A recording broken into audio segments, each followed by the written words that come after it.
वो hair loss है। आजकल मतलब हर कोई दिखता है मुझे कि वो कुछ ना किसी न किसी तरीके से हेयर लॉस, और मैंने तो ये भी देखा है कि आजकल फीमेल भी बहुत दिख रही हैं उनके हेयर लॉस का।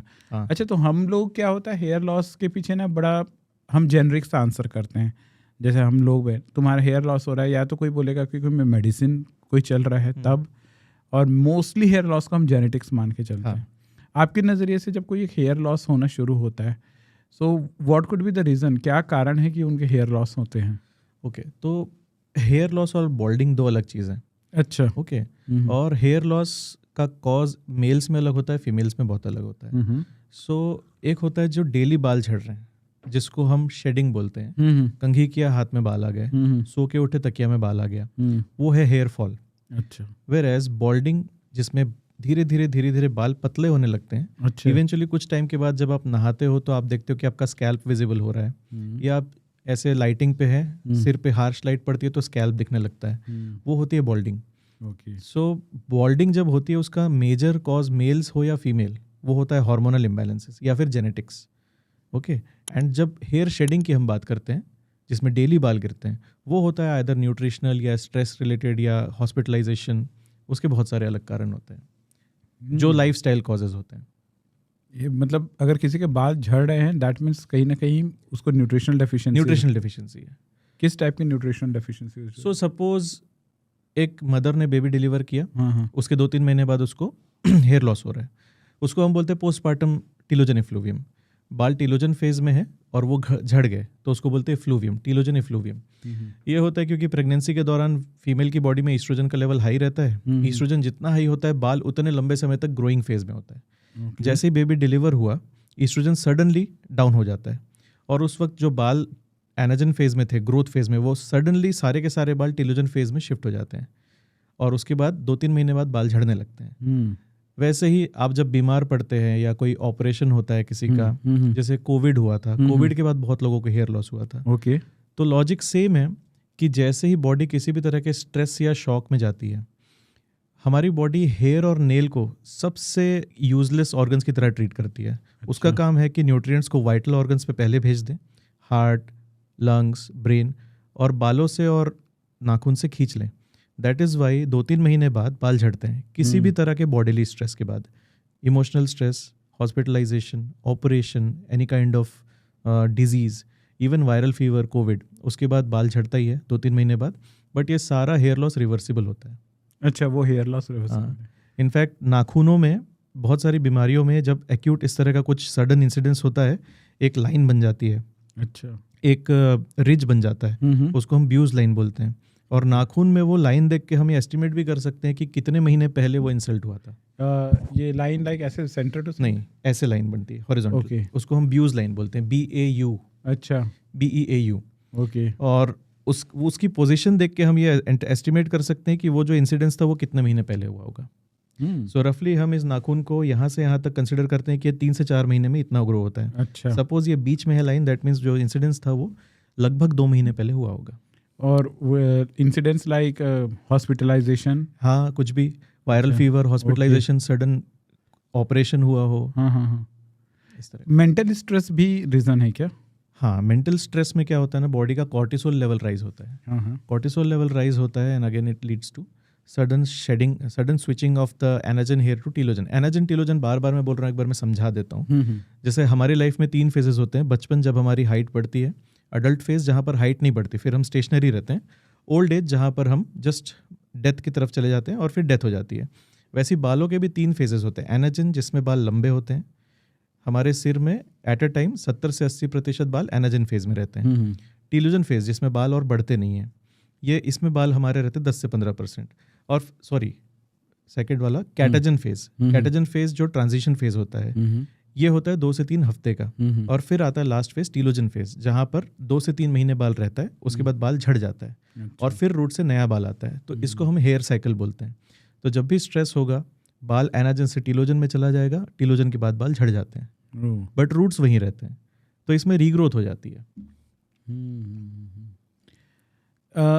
जब हम न्यूट्रिशनल डेफिशिएंसीज की बात करते हैं, मैंने कहीं पर ये भी देखा था कि जब हम से किसी स्पेसिफिक डाइट पे जाते हैं, specially for the weight loss और समथिंग, सो उस समय भी क्या ये इतना एविडेंट होता है हेयर लॉस? जो नॉन साइंटिफिक तरीके से वेट लॉस करेंगे, क्रैश डाइट्स पे जाएंगे, तब ये इशू फिर से आता है।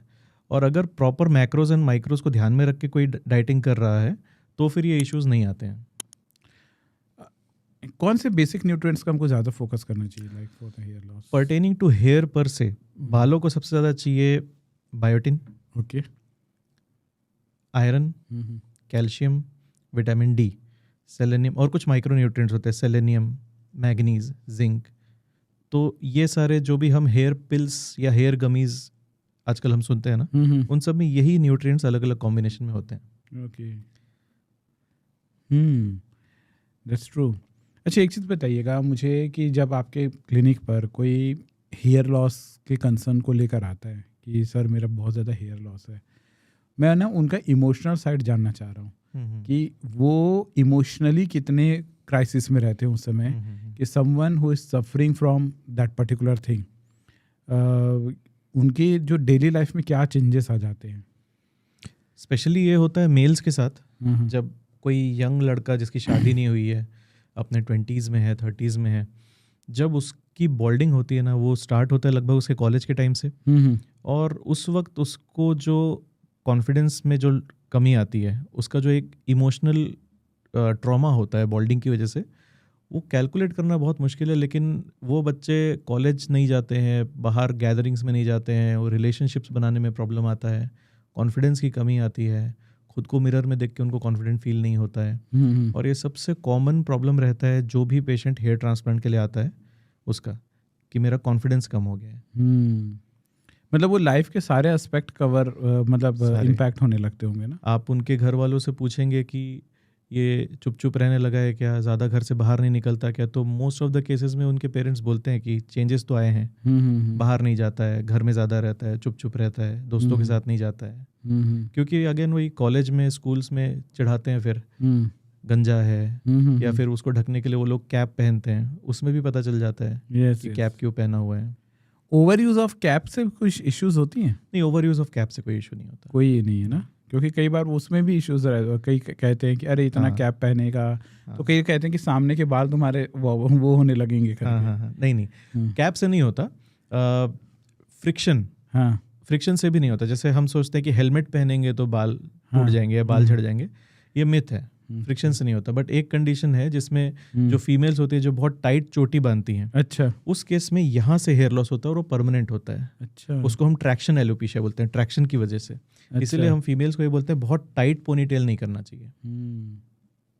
क्योंकि कई लोग मैंने देखा है like they tie their hair strongly, उसमें प्रॉब्लम आता है। हम लोग बेसिक हेयर केयर में क्या गलती करते हैं जो हमारे आगे जाकर ये हेयर लॉस या परमानेंट हेयर लॉस है समथिंग लाइक दिस ऐसे में डेवलप होता है? बेसिक हेयर लॉस में ये गलतियां होती है कि सबसे पहले तो बाल धोने के लिए साबुन का यूज़ करना।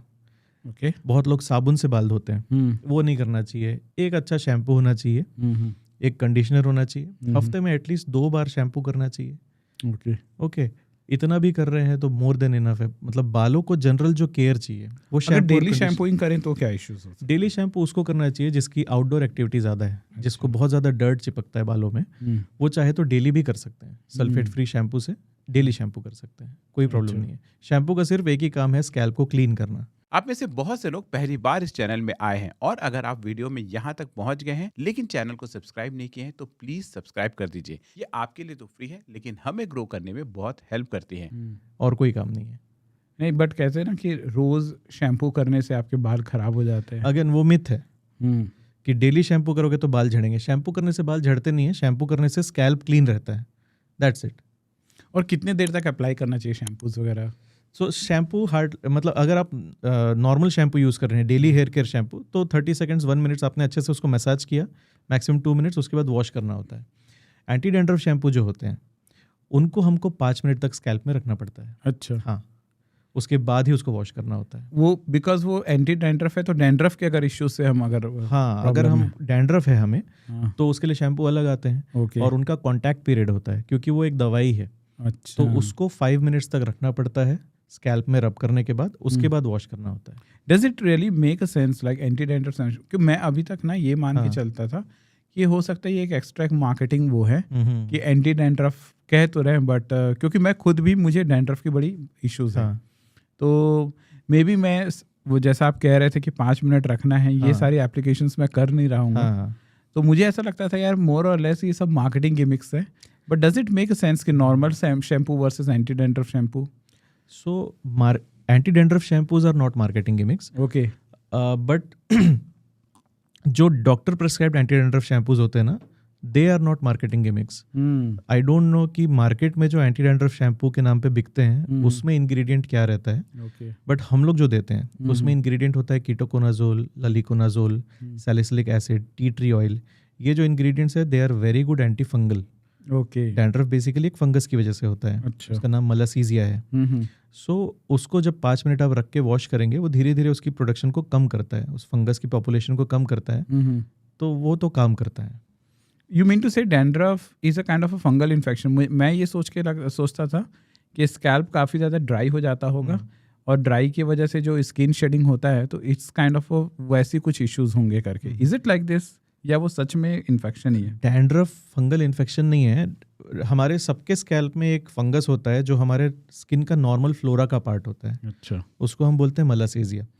प्रॉब्लम तब होती है कि किसी किसी की स्कैल्प बहुत ऑयली होती है, ऑयल ज़्यादा बनने की वजह से वो जो फंगस होता है उसका फूड ही ऑयल होता है। ओके, ज़्यादा ऑयल बनेगा तो फंगस ज़्यादा ग्रो करेगा, जितना ज़्यादा ग्रो करेगा उतना स्कैल्प में इन्फ्लामेशन होता है। इन्फ्लामेशन की वजह से क्या होता है ना, हमारा स्कैल्प का जो स्किन का टर्नओवर है सेल्स का, वो बढ़ जाता है और ज़्यादा जल्दी जल्दी स्किन बनने लगती है। अच्छा, और वो हमको फ्लेक्स की तरह दिखाई देते हैं, वाइट वाइट जो फ्लेक्स दिखते हैं डैंड्रफ में, बेसिकली एक्सेस शेडिंग है हमारे स्कैल्प के स्किन की।